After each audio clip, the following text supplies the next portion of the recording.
quarterfinals unfolding. Our first semi-final has been established. It's a great one, but right now we're focused on quarter three.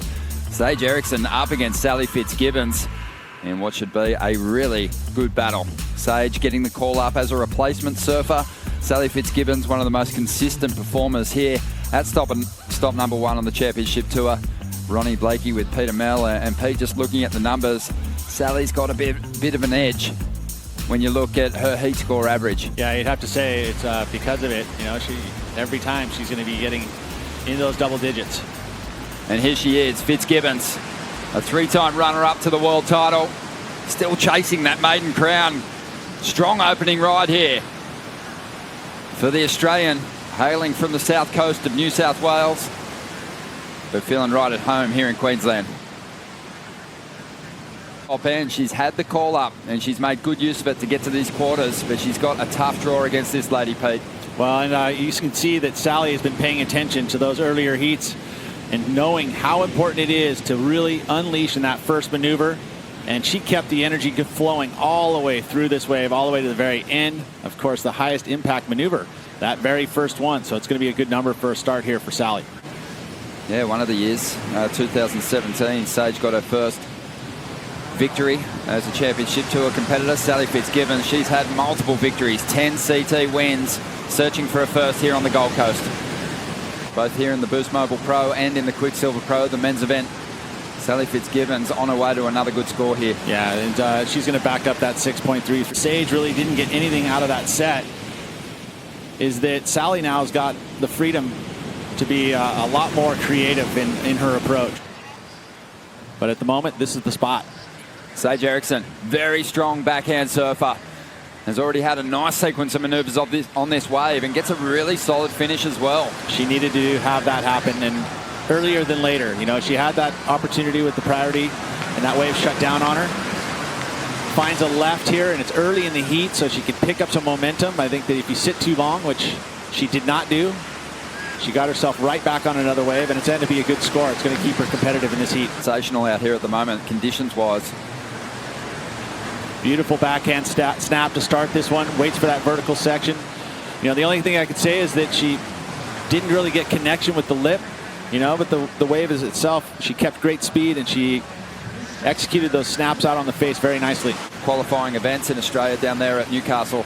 The Surfest contest is a much sought after title, so Sal really picking up some confidence heading into this new year and showing it now. Going for a reverse on the end section, hanging on to it and riding clear of the foam, showing the judges that she has control. Riding all the way out through the bottom of the wave, getting into the clear water. And again, I had mentioned that this was going to give her the freedom to go a little bit bigger. Feels like this one will probably be considerably similar. As you see the snap here, so I mean, she basically knew she had to drive down the line. A little bit of downtime to keep the speed up for the maneuver here. Rotation out of it was nice, and ultimately, I mean, if you're going to look at that maneuver there, as she gets the rail grab, you want to see it come spin quickly and spin out and move out the bottom of the wave very quick. She got a little stalled up, but either way, that's where the control came. She knows that she pulled off the move. Easy decision to swing on this one. Big section to start things off.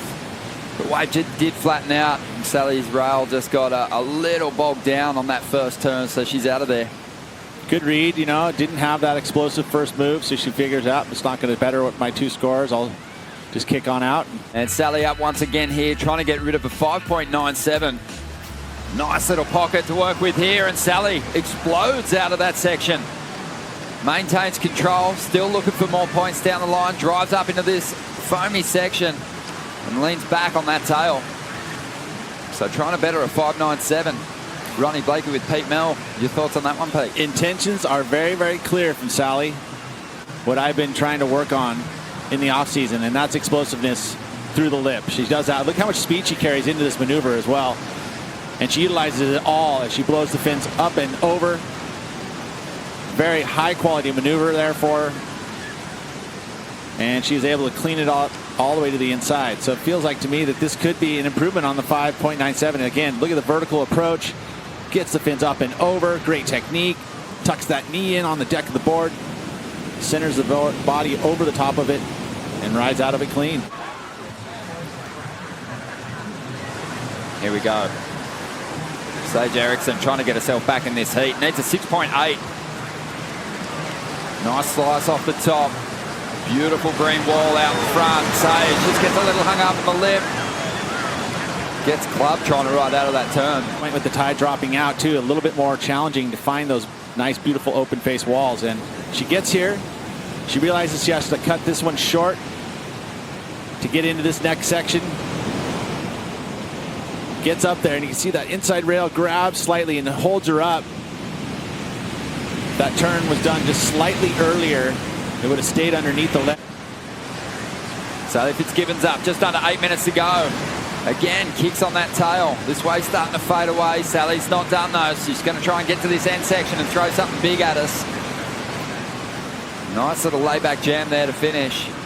7.5 minutes remaining. Will that better the 5.97? Give it her all. Understanding the importance of this first maneuver, lays into hook, drifts the fins over the top. This way flattens out here, but she keeps the speed up nicely, and then a good finish. I would say yes, I see an improvement.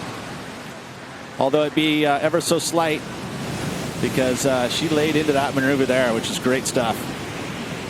You know, it's unfortunate that the second section here, you know, kind of took away from going for those combination of major moves, being that that section wasn't really there, but she kept the speed up well because she knew that she would get a final section on the inside.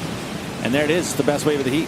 6.77 for Fitzgibbons. Extends that lead. Erickson now after a 7.6. We do have a couple of championship tour competitors out injured at the moment. Two-time world champ Tyler Wright and also Silvana Lima of Brazil.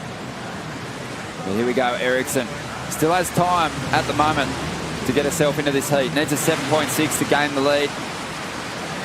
Nice section here, standing up. Erickson, again, just slightly mistimes that end section. Yeah, it's a bit of a bummer because it's important. You know, you get the work done through that outside section. Nothing super high risk for those first two maneuvers. So if you're going to put the risk in, better be on that final move. She knew that closeout section could be so tough. You have to have a ton of speed, either to finish the maneuver before the explosion or get it done underneath. Again, so some carves here, nothing, like I said, super high risk. And then the closeout section, she tries to ride the lip line to get down there early, but goes down. Go in and make sure that the surfers that he's working with understand that in such a great way that it allows them to be inspired and go out there and work on their weaknesses and get better. Fitzgibbons on the back end now. I think you're looking at two of the most accomplished backhand surfers on the championship tour. Both having victories, using that backhand to good effect. Sally Fitzgibbons finishing off another solid ride on the inside there. And I like what she's doing here. You know, she's not resting on her laurels by any means. She's just going to keep surfing and riding waves and trying to build her scores on the offense. I'm always back there in the archives, Pete. I'm living in the past, man. Let's see what Sage Erickson can do. Needs an 8.77. Strong first turn. Maybe her best turn yet in this heat. And backs it up with a solid hit. Needs more and gives it. Third turn and a fourth. Wow. And really looking aggressive now. Puts the finish on this one. Sage Erickson giving it her best. What a finish to the heat. And the clock is winding down. Expertise of the judges truly comes to play because there's all that emotion.